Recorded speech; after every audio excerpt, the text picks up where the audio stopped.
Screen पर आपको मोतियों के जो दाने नज़र आ रहे हैं उन्हें ब्लैक गोल्ड कहा जाता है और ये मछली के पेट से निकाले जाते हैं। ये दुनिया के अमीर तरीन लोग खा रहे हैं। इसे कावियार कहते हैं। इनकी कीमत कई हज़ार पाउंड होती है और इसे दुनिया की महंगी तरीन खाने वाली चीज़ समझा जाता है। इस छोटी सी डब्बी की कीमत 1.5 लाख पाकिस्तानी रुपए है।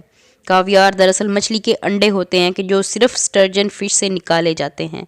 ये फ़िश कैस्पियन सी में पाई जाती है, जिसके बॉर्डर पर रशिया, कजाकिस्तान, तुर्कमेनिस्तान, अज़रबैजान और ईरान जैसे मुल्क मौजूद हैं।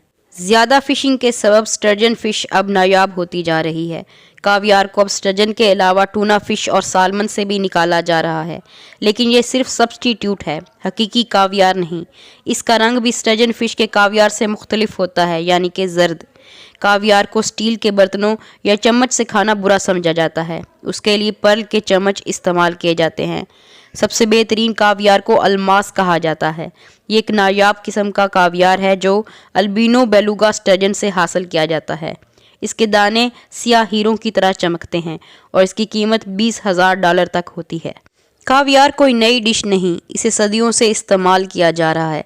इसे बादशाहों का खाना भी कहा जाता है। कावियार के अंदर प्रोटीन और ग़िज़ाइयत बहुत ज़्यादा होती है, जिसकी वजह से इसे अमीर तरीन लोग और दुबई के शेख शौक़ से खाते हैं। सबसे अच्छा कावियार चाइना से आ रहा है, लेकिन यूरोपीय ममालिक में स्टर्जन फ़िश के फार्म बनाए गए हैं। उनकी मालियत की वजह से सिक्योरिटी पर लाखों डॉलर भी खर्च किए जाते हैं। क्या आप कावियार यानी मछली के अंडे खाना चाहेंगे?